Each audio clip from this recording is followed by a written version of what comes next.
Carbon compound वाला हमारा जो चैप्टर है वो ख़त्म हो चुका है। बट तुम लोगों की किताब में एक अलग से एक और छोटा सा सब टॉपिक दिया हुआ है जिसको पढ़ना मेरे हिसाब से ज़रूरी है, ठीक है, क्योंकि किताब में दिया है। अदरवाइज़ नॉर्मली कार्बन कंपाउंड में ये पार्ट नहीं होता है, ठीक है। क्या है पार्ट जो आपकी टेक्स्ट बुक में इंक्लूड किया गया है? आपकी टेक्स्ट बुक में जो पार्ट इंक्लूड किया है वो बात कर रहे हैं मैक्रोमोलिक्यूल्स एंड पॉलीमर्स के बारे में, है ना। तो देखो, पॉलीमर्स जो है अपने आप में एक बहुत ही ज़्यादा इम्पॉर्टेंट टॉपिक है स्टडी का, जो कि अगेन आप क्लास 12th में इसको थोड़ा सा ज़्यादा डिटेल में पढ़ेंगे। अभी तो आप लोगों को सिर्फ एक तरीके से आपके क्लास 10th में ऊपर ऊपर से डेफिनेशंस दे दिए और कुछ नहीं किया है। बाकी बहुत ज़्यादा डिटेल आपको कब मिलेगी? आपको मिलेगी जब आप क्लास 12th में पॉलीमर्स चैप्टर्स पढ़ेंगे, ठीक है। तो यहाँ पे क्यों डाला हुआ है? क्योंकि जो मैक्सिमम पॉलीमर्स हम अपने आजू बाजू देखते हैं, चाहे वो कोई नेचुरल पॉलीमर हो, चाहे सिंथेटिक पॉलीमर हो, या चाहे वो सेमी सिंथेटिक पॉलीमर्स हो, ये सारे पॉलीमर्स मैक्सिमम टाइम्स आपकी लॉन्ग चेन ऑफ कार्बन से बने हुए होते हैं। मतलब बहुत सारे कार्बन्स आपस में इंटरलिंक्ड होते हैं, बहुत सारे कार्बन्स आपस में जुड़े हुए होते हैं, है ना। तो एक तरीके से आप ये कह सकते हो कि पॉलीमर्स भी कार्बन की ही दुनिया का एक पार्ट है। सो देयरफॉर यहाँ पे पॉलीमर्स एंड मैक्रोमोलिक्यूल्स, है ना, आप लोगों को इंक्लूड करके दिया गया है आपके सिलेबस में, ठीक है। अच्छा, ठीक है। अब मैडम यहाँ पे मैक्रोमोलिक्यूल्स एंड ये पॉलीमर्स, इसमें डिफरेंस क्या है? देखो, मैक्रो का मतलब, ये जैसा कि इसमें वर्ड है मैक्रो, सेल्फ ये वर्ड अपने आप में एक्सप्लेनेटरी है। मैक्रो का मतलब होता है बड़ा, ठीक है, जो चीज़ बड़ी है उसे कहा जाता है मैक्रो। जैसे माइक्रो का मतलब होता है छोटा, नैनो का मतलब होता है उससे भी छोटा, तो वैसे ही मैक्रो का मतलब होता है बड़ा। अगर मान लेते हैं किसी पर्टिकुलर मॉलिक्यूल का, ठीक है, मास 10 से लेकर 10 की पावर 12 के बीच में इस रेंज का कुछ होता है, तो उस पर्टिकुलर मॉलिक्यूल को क्या कहा जाता है? आप लोगों का मैक्रो मॉलिक्यूल कहा जाता है, ठीक है, बराबर। अगर मान लेते हैं उनके मॉलिक्यूलर मासेस की जो रेंज है, अगर वो 10 से लेके 10 की पावर 12 तक है, तो उस पर्टिकुलर मॉलिक्यूल को मैक्रो मॉलिक्यूल कहा जाता है। ये चीज़ आप लोगों को 1 मार्क के एमसीक्यू के लिए पूछी जा सकती है कि बताइए मैक्रो मॉलिक्यूल्स की मॉलिक्यूलर मास की रेंज क्या है। हाँ मैडम, हमको कैसे पता मॉलिक्यूलर मास इतना आएगा उतना आएगा? तो देखो, वेरियस टेक्निक्स होती हैं जिन टेक्निक्स के वाया आप ये कैलकुलेट कर सकते हो कि फ़लाना चीज़ जो आपको दी हुई है उसका मॉलिक्यूलर मास कितना है। देयर आर वेरियस टेक्निक्स, ठीक है। इनमें से कुछ टेक्निक्स की थ्योरी के बारे में आप क्लास 12th में पढ़ेंगे, ठीक है। प्रैक्टिकल आप नहीं करेंगे, बट इनकी टेक्निक्स का थ्योरी जो है आप क्लास 12th में पढ़ेंगे। फिर इनके बारे में जो प्रैक्टिकल है, आप अगर केमिस्ट्री सब्जेक्ट को लेकर आगे की पढ़ाई करते हो तो आप वहाँ पे इनके प्रैक्टिकल्स भी करोगे। एक्चुअल में आपको कोई एक अननोन सब्सटेंस दिया जाएगा, आपको उसका मॉलिक्यूलर मास निकालना होगा। तो मैक्रो मॉलिक्यूल उन्हें कहते हैं जिनको बनाने के लिए बहुत सारे हजारों या फिर मैं कहूँ लाखों आपके कार्बन एटम्स को आपस में ज्वाइन किया होगा, एंड सच दैट कि उनके मॉलिक्यूलर मासेस का जो रेंज है वो 10 से लेके 10 की पावर 12 के बीच में लाई करता है। तो उस पर्टिकुलर चीज़ को हम लोग कहते हैं मैक्रो मॉलिक्यूल, है ना। तो पेपर में 1 मार्क की डेफिनेशन भी आ सकती है कि डिफाइन मैक्रो मॉलिक्यूल। तो अगर पेपर में 1 मार्क की डेफिनेशन आती है कि डिफाइन मैक्रो मॉलिक्यूल, तब आप इसे डिफाइन कैसे करेंगे? तो आप इसका डेफिनेशन कुछ इस प्रकार से लिखेंगे कि the giant carbon molecule formed from 100 of 1000 of atoms. लेकिन इतना लिखने के बाद रुकना नहीं, इसके बाद ये भी कंटिन्यूएशन में लिखना कि their molecular masses range from, ठीक है, एंड ये लिखना, and the range of their molecular masses is large as 10 की पावर 1 से लेके 10 की power 12, comma those particular compounds are known as macromolecules. उन्हें हम लोग क्या कहते हैं? मैक्रोमोलिक्यूल्स कहते हैं। जैसा कि मैंने बताया कि बहुत सारी चीज़ आपकी नेचुरल होती है, मतलब खुद भगवान की तरफ से बनी हुई मिली है, कुछ हम लोगों को खुद बनानी पड़ती है, और कुछ होती हैं जिनमें हम लोग नेचुरल चीज़ के अंदर कुछ ऐड करते हैं, और ऐड करके एक ऐसा स्ट्रक्चर या फिर मैं कहूँ एक ऐसा कंपाउंड तैयार करते हैं जो ना तो 100% नेचुरल होता है और ना तो वो 100% मैनमेड होता है, वो दोनों का मिक्सचर होता है, यानी कि सेमी सिंथेटिक, है ना। तो नेचुरल मैक्रोमोलिक्यूल्स की बात करें तो तुम्हारे सिलेबस में कुछ नेचुरल मैक्रोमोलिक्यूल दिए हैं, जैसे कि पॉलीसेक्राइड्स आपका वन ऑफ दम है, प्रोटीन ये भी आप लोगों का मैक्रोमोलिक्यूल है, न्यूक्लिक एसिड ये भी आप लोगों का मैक्रोमोलिक्यूल है। ये वो सारे वर्ड्स हैं जो आपने कभी ना कभी बायोलॉजी में सुने ही होंगे, ठीक है। स्टार्च ये भी आप लोगों का मैक्रोमोलिक्यूल है, सेलुलोज ये आप लोगों का मैक्रोमोलिक्यूल है, ठीक है। फिर है ना रबर जो हम लोगों को मिलती है ये आप लोगों का मैक्रोमोलिक्यूल है। बहुत सारा तो आपके सिलेबस में दिया नहीं है, जैसे सिल्क, वूल ये भी आप लोगों के मैक्रोमोलिक्यूल्स हैं। So these are some of the examples of natural macromolecule. Paper में आपको पूछा जा सकता है, ठीक है, कि give 2 examples of natural macromolecule. लेकिन एक्चुअल में ऐसे भी कुछ मैक्रोमोलिक्यूल होते हैं जो आर्टिफिशियली बनाए जाते हैं। क्यों मैडम, आर्टिफिशियल बनाने की ज़रूरत क्या है? पहली नीड, नेचुरल चीज़ें जो होती हैं वो महंगी होती हैं। अब जैसे हम लोग जब मार्केट में ज्वेलरी खरीदने जाते हैं, अगर आप असली डायमंड खरीदोगे तो ऑब्वियस है कि असली डायमंड आपका छोटा सा भी आप खरीदने जाओगे तो महंगा आएगा। लेकिन अगर मान लेते हैं किसी को एक पर्टिकुलर ऑर्नामेंट पहनना तो है, बट उस ऑर्नामेंट को हमेशा मतलब वो रिपीट नहीं करना चाहता, हर बार कुछ नया पहने, नया डिज़ाइन, नया पैटर्न, और उतना भाई अपने पास पैसा भी नहीं है कि लाखों लाखों रुपए अपन खर्च करे जा रहे हैं हर बार के लिए, डे टू डे लाइफ में नहीं। तो कैसा होता है, आर्टिफिशियल डायमंड्स भी आते हैं, है ना। अलग अलग कंपनीज़ के आर्टिफिशियल डायमंड्स भी आते हैं जो कि डायमंड के जैसे ही दिखते हैं और उससे ज्वेलरीज काफ़ी खूबसूरत भी लगती हैं। तो आर्टिफिशियल चीज़ों की डिमांड क्यों आती है? क्योंकि नेचुरल चीज़ें कॉस्टली रहती हैं, ताकि उसका एक चीप ऑल्टरनेटिव तैयार किया जा सके। और दूसरा, कई बार एक रीज़न और भी होता है कि जो नेचुरल चीज़ें होती हैं, कई बार उनमें कुछ ऐसी प्रॉपर्टीज़ होती हैं जो हमारे कोई काम की नहीं है, ठीक है। कई बार हम लोगों के पास जो नेचुरल चीज़ें होती हैं, नेचुरल चीज़ों में ऐसी प्रॉपर्टीज़ होती हैं जो प्रॉपर्टीज़ हम लोगों के कोई काम की नहीं है। तो ऐसी प्रॉपर्टीज़ क्योंकि हमारे कोई काम की नहीं होती, हम चाहते हैं कि वो थोड़ा और बेटर बन सके। तो उनको और बेटर बनाने के लिए, या वैसा ही दिखना चाहिए बट बेटर होना चाहिए उससे, ये सोच के साथ भी हम लोग क्या करते हैं, आप लोगों के ना आर्टिफिशियल मैक्रोमोलिक्यूल्स को हम लोग बनाते हैं, ठीक है। अच्छा, तो अभी जैसे कि क्या होता है मैम, जैसे आप लोगों को जो रबर है, जो सिल्क है, जो कॉटन है, ये सारे के सारे आपके नेचुरल हैं, है ना। ये सारे के सारे आपके नेचुरल हैं, बट सिल्क बहुत महंगा है। अगर मैं बात करूँ प्योर सिल्क के बारे में, तो प्योर सिल्क बहुत महंगा है। हम नहीं चाहते यार कि इतना महंगा हम पहने, या लेट्स से हम नहीं पहन पा रहे, तो एक ऑप्शन भी तो होना चाहिए जो देखने में एक सिल्क के जैसा लगे बट एक्चुअल में वो नेचुरल सिल्क भी ना हो, है ना, ताकि कॉस्ट इफेक्टिव भी आ जाए। इसीलिए मैनमेड मैक्रोमोलिक्यूल बनाए जाते हैं।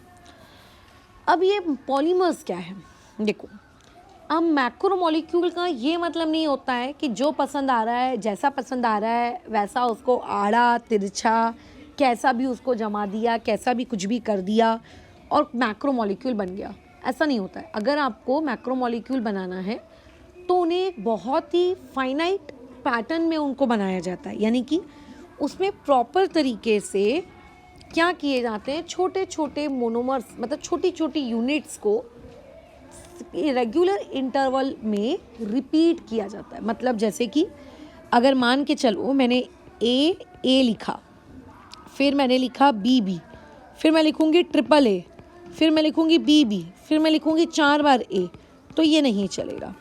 पैटर्न कैसा होना चाहिए, पैटर्न होना चाहिए double A double B double A double B, मतलब आपको वहाँ पे एक पैटर्न रिपीट होता हुआ क्या होना चाहिए, दिखना चाहिए, राइट। तो जब भी हम लोग पॉलीमर बनाते हैं, तो पॉलीमर बनाते वक्त हमारा मुख्य उद्देश्य क्या होता है कि आप छोटी छोटी यूनिट्स को आपस में जोड़ो, ठीक है। आप छोटी छोटी यूनिट्स को आपस में जोड़ो। और भी फिक्स पैटर्न में आप उन्हें आपस में जोड़ो। तो जब आप छोटी छोटी यूनिट्स को पैटर्न में जोड़ते जाते हो n नंबर ऑफ टाइम्स, तो आपको जो नया स्ट्रक्चर बन के मिलता है, that new structure is known as polymer. ठीक है, उस नए स्ट्रक्चर को हम लोग कहते हैं पॉलीमर। तो बेसिकली पॉलीमर एक प्रकार का मैक्रोमोलिक्यूल ही है जो कि छोटी छोटी यूनिट्स के रेगुलर रिपीटिशन से क्या होता है, बनता है। और उन छोटी छोटी यूनिट्स को जिनको हम रिपीट कर रहे हैं उन्हें कहा जाता है मोनोमर। मतलब आप ढेर सारे मोनोमर्स को आपस में जब जोड़ते हो, ठीक है, जब आप ढेर सारे मोनोमर्स को आपस में जोड़ते हो तो जो नया स्ट्रक्चर आपको मिलता है, उन बहुत सारे छोटे छोटे मोनोमर्स को जोड़ देने के बाद उस बड़े से स्ट्रक्चर को हम लोग क्या कहते हैं, आप लोगों का पॉलीमर कहते हैं। और वो जो छोटी छोटी यूनिट्स हैं, उन छोटी छोटी यूनिट्स को मोनोमर कहते हैं। तो मैंने अभी देखो जो येलो कलर से मार्किंग की, ये येलो कलर की मार्किंग आप लोगों की किस चीज़ के बारे में है, ये डिफाइन है पॉलीमर का। ये जो मैं अभी ब्राउन कलर से मार्किंग कर रही हूँ, ये डिफाइन है किसका, मोनोमर का। और ऐसा नहीं है कि आप इन्हें कैसे भी जोड़ सकते हो, छोटी छोटी यूनिट्स को जोड़ने का प्रॉपर तरीके से तरीका होता है। हमें रिएक्शन करवानी पड़ती है, रिएक्शन करके ये छोटी छोटी यूनिट्स आपस में साथ में जुड़ती हैं। ठीक है, तो जब आप बहुत सारी छोटी छोटी यूनिट्स को आपस में जोड़ लेते हो प्रॉपरली, तो आपका मोनोमर कन्वर्ट हो जाता है पॉलीमर में। और इस प्रोसेस को हम लोग कहते हैं पॉलीमराइजेशन। तो ये पर्टिकुलर पैराग्राफ आप लोगों का बहुत इम्पॉर्टेंट है, क्योंकि यहाँ से 3 प्रकार के डिफाइन क्रिएट किए जा सकते हैं। पॉलीमर को डिफाइन करो, मोनोमर को डिफाइन करो, और आपकी पॉलीमराइजेशन को डिफाइन करो। ठीक है, अच्छा, उसके अलावा आप लोगों को यहाँ नीचे में एक बहुत ही फेमस एग्जाम्पल भी दिया हुआ है। हम हमारी डे टू डे लाइफ में पॉलीथीन देखते हैं, जो कि ऑब्वियस है कि अच्छी चीज़ नहीं है। ये पॉलीथीन बनती कैसे है, किन यूनिट्स को जोड़ने से बनती है? तो यहाँ पे बताया गया है कि हमारे पास जो इथिलीन होता है, इथिलीन यानी कि CH2 डबल बॉन्ड CH2 है ना। तो इस इथिलीन की यूनिट्स को अगर आप जोड़ते चले जाओ तो जाकर आपको क्या मिलता है, पॉलीथीन मिलता है। तो यानी कि पॉलीथीन एक पॉलीमर है, और इस पॉलीथीन नामक पॉलीमर को बनाने के लिए आपका जो इथिलीन है वो क्या है, मोनोमर है। ठीक है, तो पेपर में यहाँ से भी आप लोगों को 1 मार्क क्वेश्चन आ सकता है। पहले तो यहाँ से क्वेश्चन आ सकता है कि आप एक एग्जाम्पल दीजिए पॉलीमराइजेशन रिएक्शन का। ठीक है, और दूसरा क्वेश्चन आपको ये पूछा जा सकता है कि पॉलीथीन इस पर्टिकुलर पॉलीमर को बनाने के लिए कौन से मोनोमर्स का क्या किया गया होगा, इस्तेमाल किया गया होगा। बस ख़त्म हो गई हम लोगों की कहानी। सिर्फ पॉलीथीन ही आपका इकलौता पॉलीमर होता है ऐसा नहीं है, हमारी पॉलीमर्स की दुनिया बहुत बड़ी है। आज बहुत ही दुखद घटना हुई, जब मैं ट्यूशन पहुंची तो वहाँ पे सीढ़ियों पर एक बेचारा पंछी मरा हुआ पड़ा था। मतलब उसकी गर्दन में फंसा हुआ था मांझा, वो बेचारा मर गया था। तो जैसा कि देख के ही समझ रहा था कि मांझा नायलॉन वाला है ना।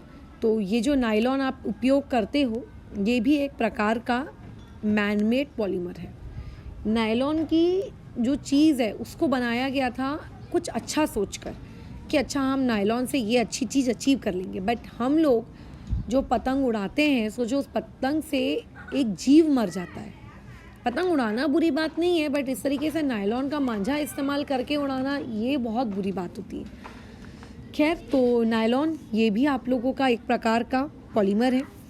तो ऐसे ही आपको इस पर्टिकुलर चार्ट में कुछ पॉलीमर्स के नाम दिए हैं, उनके आपको यूजेस दिए हैं।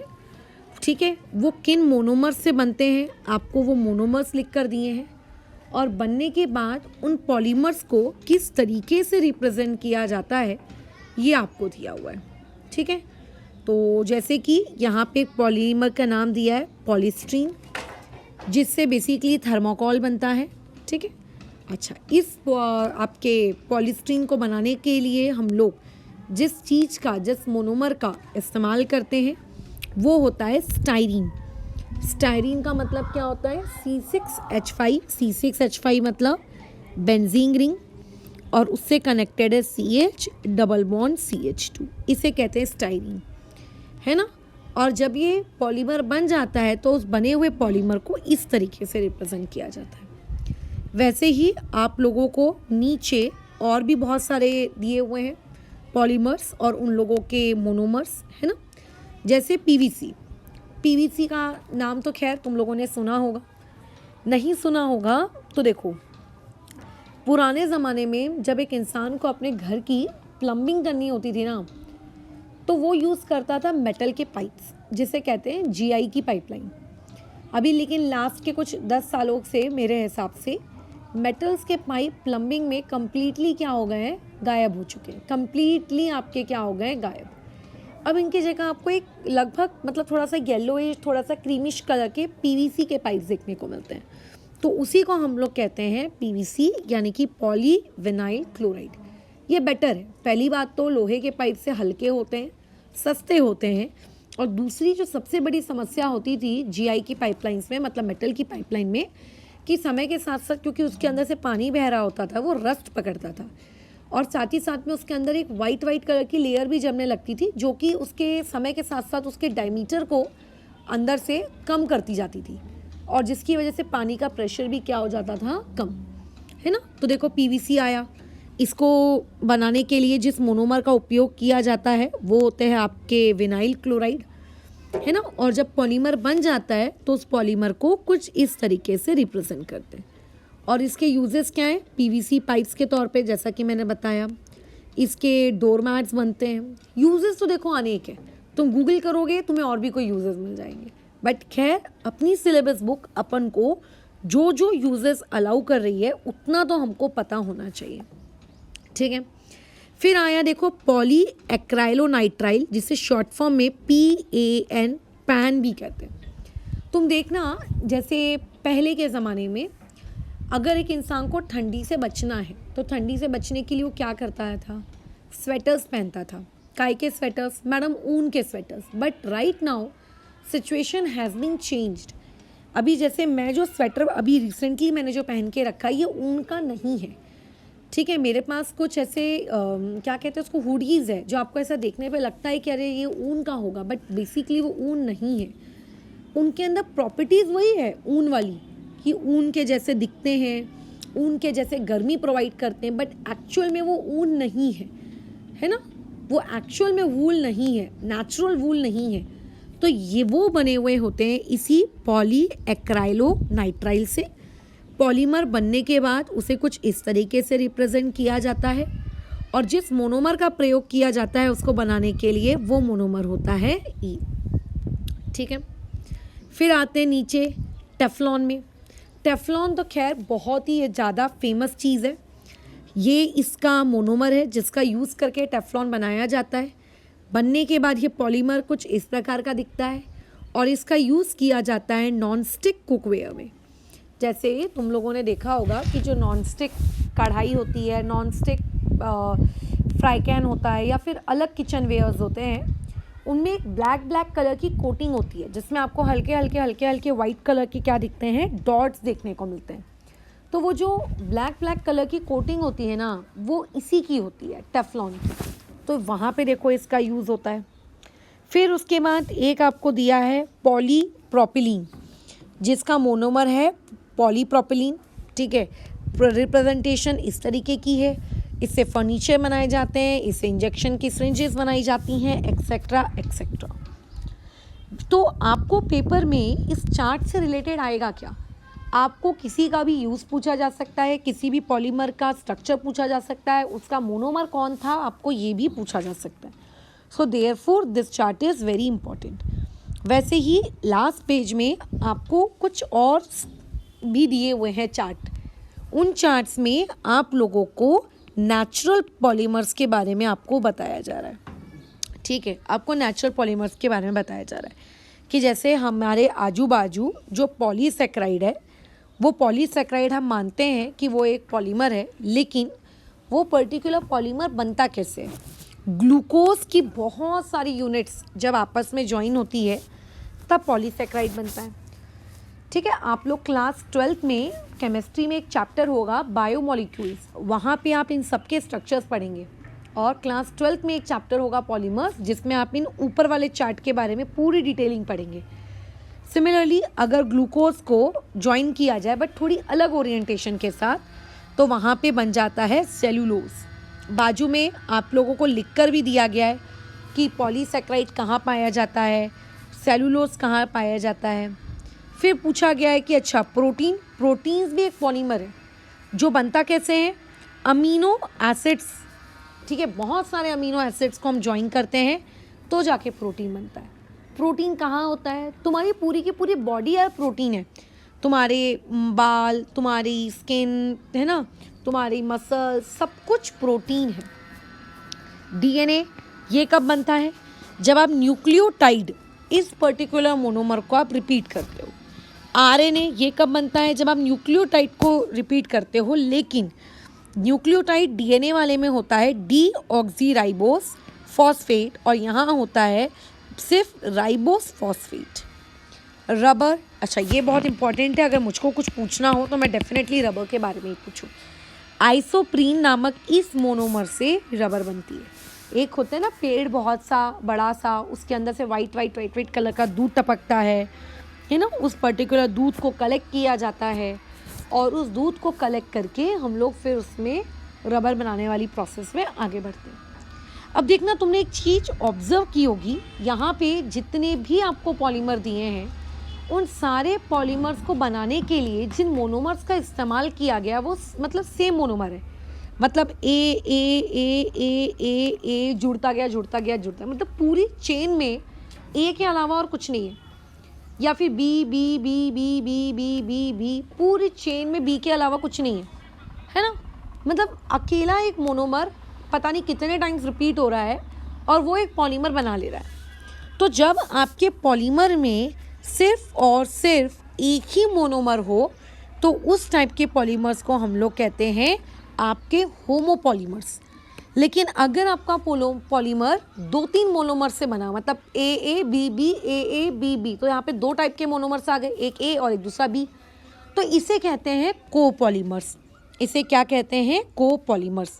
ठीक है, तो यहाँ पे ये जो आपका पर्टिकुलर पैराग्राफ है, यहाँ से आपको डिफाइन आ सकता है कि आप होमोपॉलीमर्स को और आप कोपॉलीमर्स को क्या करिए, डिफाइन करिए। ठीक है, खैर जब आप हायर क्लासेस में जाएंगे तब आपको और पता चलेगा कि पॉलीमर्स को और भी तरीके से हम लोग क्लासीफाई करते हैं। बट फ़िलहाल के लिए अभी आपको यही पता होना चाहिए कि हाँ यार, ये मेरे पर्टिकुलर पॉलीमर का क्लासिफिकेशन है। ठीक है, तो इस डिस्कशन को यहाँ पे रोकते हैं। इसी के साथ कार्बन वाला